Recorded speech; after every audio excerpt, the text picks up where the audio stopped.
Vous êtes avocat et vous sortez d'une réunion avec un client. Vous avez tout dit, mais vous n'avez rien écrit. Pourtant, son compte-rendu, il est difficile de prendre des décisions. Je vais vous montrer comment je transforme un simple enregistrement vocal en un compte-rendu rédigé et envoyé directement dans votre boîte mail. Tout ça grâce à l'IA et en respectant le RGPD.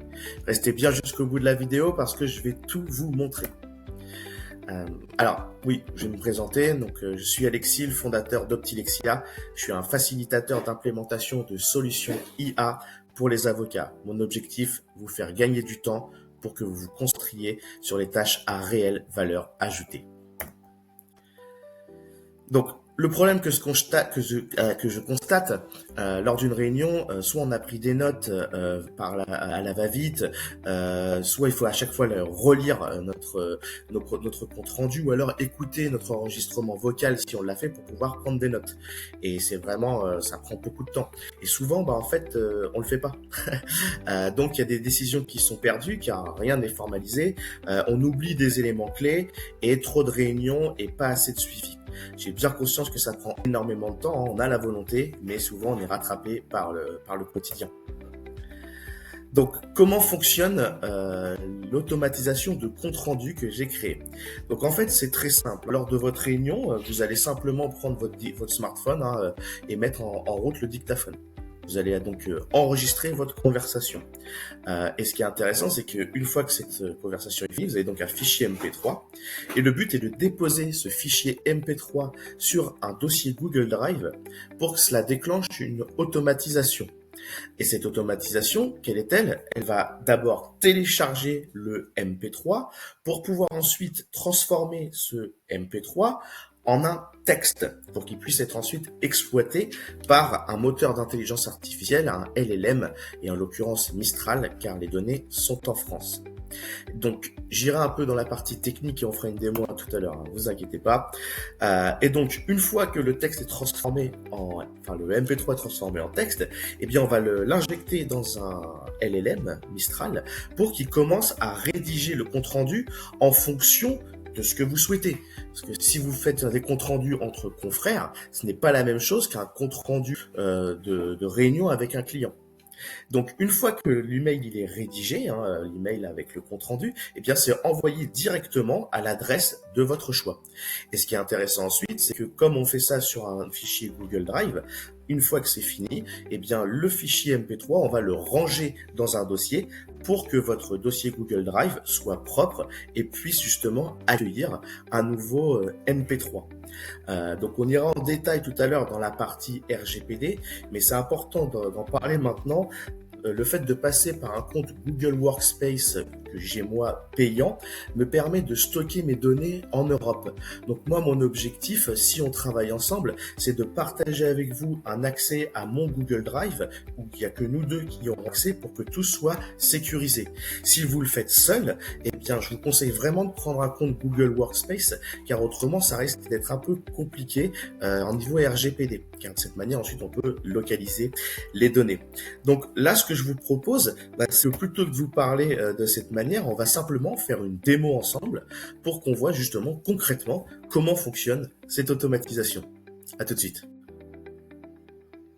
Nous voici donc dans la partie démonstration du système d'automatisation de compte rendu. Alors pour cela, pour commencer, il faut un fichier MP3 qui émane de votre dictaphone qu'il y a sur votre smartphone. Donc là, ce que j'ai fait, c'est que moi, j'ai fait une réunion fictive. Le fichier de mon smartphone, je me le suis envoyé directement sur mon Google Drive pour que là, je vous montre sur un ordinateur. Si vous le faites seul, évidemment, l'objectif, c'est de partager votre MP3 directement dans votre dossier Google Drive à vous et que cela permette de déclencher l'automatisation recherchée. C'est pour ça que j'ai dit précédemment que le mieux, ce serait quand même de passer par Google Workspace pour être sûr de stocker les données en Europe. Donc là, comment ça va se passer? Je vais simplement en fait glisser mon fichier MP3 dans mon dossier compte rendu réunion. Hop.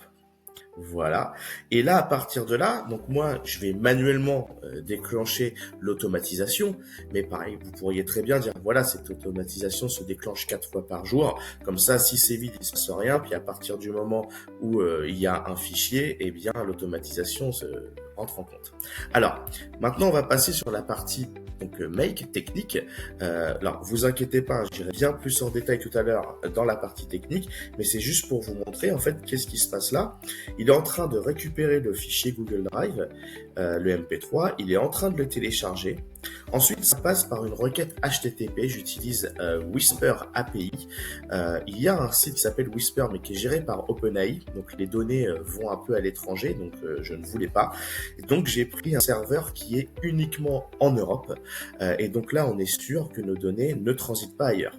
Et une fois donc que le MP3 est transformé en texte, eh bien, on vient le donner dans le moteur d'intelligence artificielle Mistral, qui est également français, où on lui demande, en fonction du texte qu'il a reçu, de rédiger un compte-rendu selon la structure que l'on aura décidé. Et une fois que c'est fait, hop, on envoie le mail à la personne concernée et ensuite, le fichier MP3, il est rangé dans un dossier pour que ce soit propre. Donc là, en fait, ce qui va se passer, c'est que là, normalement, du coup, j'ai dû recevoir un mail. Et lorsque je clique ici, voilà, j'ai un compte rendu et il s'agit d'un compte rendu donc d'une dame qui sollicite le service pour être conseillée et soutenue face à un harcèlement moral, les points clés qui sont expliqués, les décisions, les actions qui devront être faites et ensuite la prochaine étape. Ça, il s'agit d'un prompt que j'ai créé pour ce sujet en question.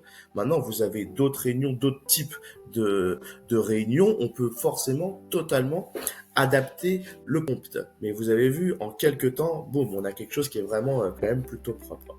Et là ensuite, si je retourne sur mon dossier Google Drive, et bien là, logiquement, lorsque je vais dans CR Réunion, et bien mon harcèlement moral qui était là, il est plus là. Et en fait, il allait directement dans le dossier stockage où on retrouve ici harcèlement moral. D'accord ? Donc, j'espère que cette démonstration est claire pour vous. Ce qu'il faut se dire, c'est que simplement, le scénario, la make, vous le trouverez dans la partie description. Mais bien entendu, ça sera à vous de faire les connexions avec Google Workspace, avec des clés API et avec Mistral et Gmail. C'est possible. Hein. Maintenant, voilà, si vous voulez qu'on travaille ensemble, bien sûr, moi je vous assiste pas à pas dans cette implémentation. J'espère que c'est clair pour vous. On se retrouve maintenant pour la partie technique. Nous voici désormais dans la partie technique, ce qu'il y a sous le capot de cette automatisation. Donc là, je suis sur mon scénario make, donc qui se passe donc en 7 étapes. Donc la première étape, c'est le dépôt du MP3 sur le dossier Google Drive.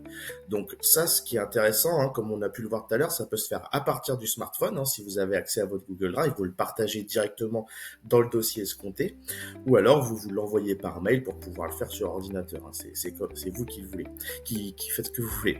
Et donc du coup, le fait de déposer ce MP3, ça déclenche l'automatisation qui va donc télécharger ce MP3 pour pouvoir l'envoyer dans le module 3 HTTP pour transformer le MP3 en texte.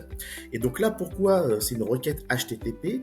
C'est parce que j'utilise une application qui s'appelle Whisper API qui permet de transformer le MP3 en texte, mais qui a une spécificité, c'est-à-dire que ces serveurs sont localisés en Europe. Donc ça, c'est vraiment important, c'est pour ça que je passe par cet outil. Et une fois que le texte, le MP3 est transformé en texte, comme on a pu le voir tout à l'heure, on va demander au moteur Mistral de rédiger le mail, et pour ça, c'est le prompt qui est à l'intérieur de ce module qui va faire la qualité et la structure du compte-rendu que vous souhaitez. Comme je disais tout à l'heure, si vous êtes avocat en droit des affaires, ça sera peut-être pas la même chose qu'un avocat pénal et ça sera pas la même chose entre un rendez-vous avec un client et un rendez-vous avec un confrère, par exemple. Et donc, une fois que le compte-rendu est rédigé, ensuite, on l'envoie à votre boîte mail pour que vous puissiez l'envoyer à la personne que vous souhaitez. Et donc, une fois que c'est envoyé, ensuite, on va cleaner un peu notre dossier, c'est-à-dire qu'on va copier notre fichier MP3 pour le ranger et le stocker dans un dossier à part.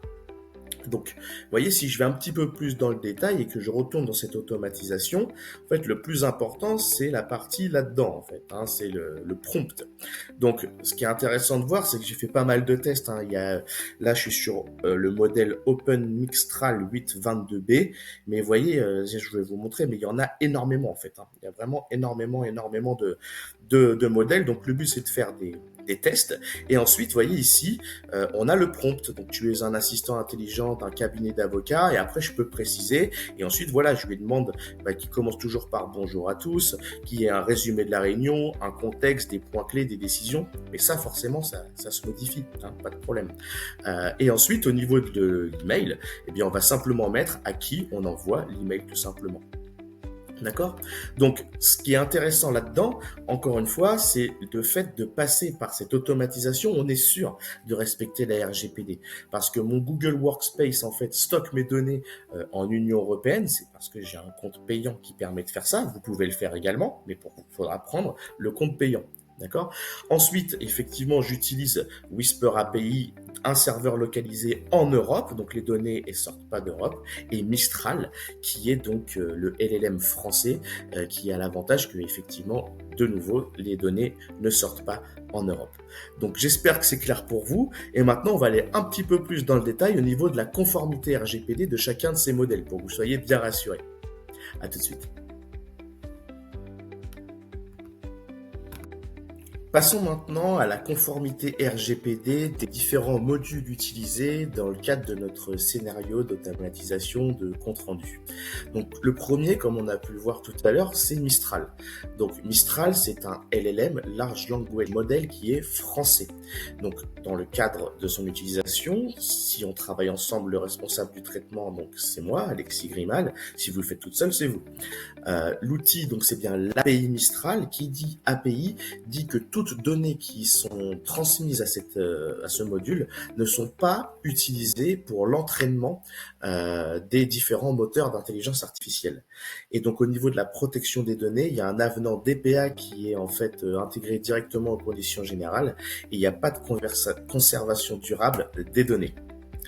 Ensuite, c'est ça qui est intéressant avec Mistral, c'est que les données sont uniquement stockées en Europe.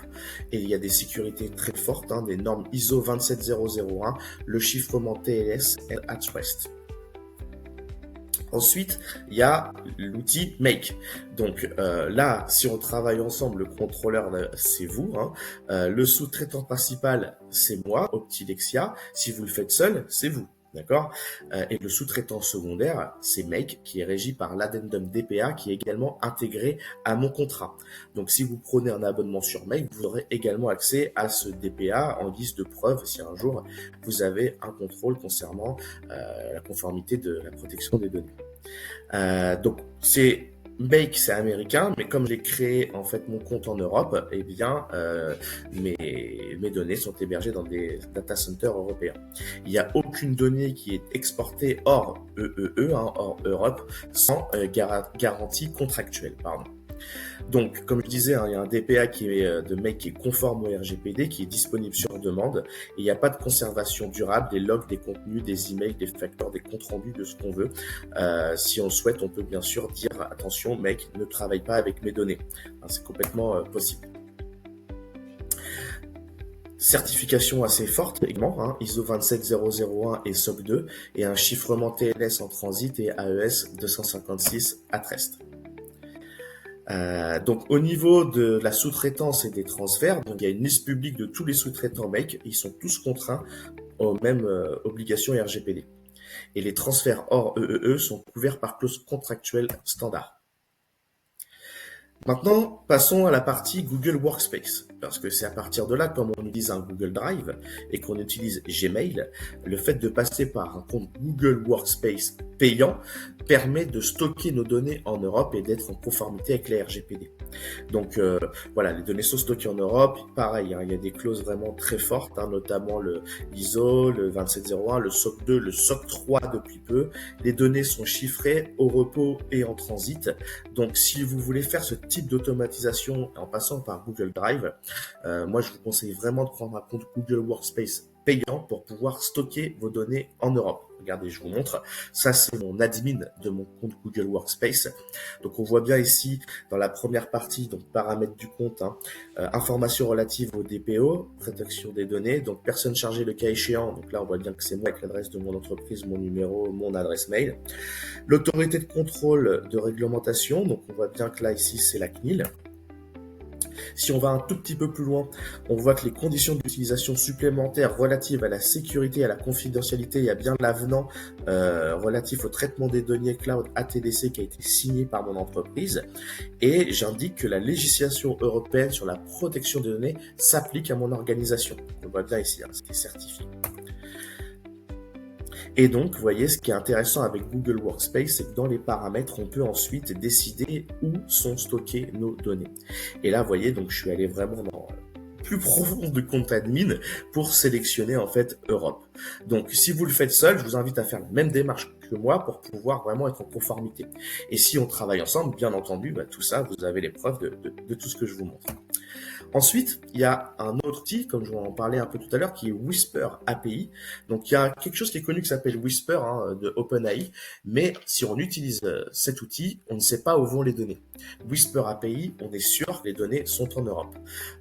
Donc, Whisper API, c'est le nom commercial, mais l'entreprise, c'est lemonfox.ai. Donc, il n'y a aucune conservation des données audio après traitement. Les métadonnées collectées, c'est uniquement à des fins techniques. Il n'y a pas de stockage des contenus des requêtes API, parce que vous voyez, moi je passe par une API, comme je vous disais tout à l'heure, le petit HTTP requête, comme on a pu le voir. Il y a donc un engagement à respecter les droits RGPD, donc accès, rectification, effacement, retrait du consentement, et la politique de confidentialité officielle consultable que vous retrouverez également dans la partie description de cette vidéo. Cette vidéo touche bientôt à sa fin, alors si vous l'avez regardée jusqu'au bout, n'hésitez pas à mettre CR Auto en commentaire, ça m'aide beaucoup pour le référencement. N'hésitez pas à liker la vidéo, à la partager, à cliquer sur la petite cloche de la notification qui vous informera dès que je publierai une vidéo. Alors surtout, regardez bien dans la partie description, vous allez retrouver en fait l'ensemble des liens que je vous ai évoqués, aussi bien en termes de confidentialité ou pour télécharger le blueprint de Make pour mettre en place vous-même cette automatisation. Et vous retrouverez également en bas le lien vers mon Calendly au cas où vous ne voulez pas le faire tout seul ou vous avez essayé et vous êtes un peu bloqué. Mon objectif sera ensuite de voir avec vous comment l'implémenter facilement dans votre cabinet d'avocat en fonction du prompt que vous voulez, en fonction des détails du compte rendu. Voilà, donc n'hésitez pas à me contacter et je vous dis à très bientôt pour une nouvelle vidéo.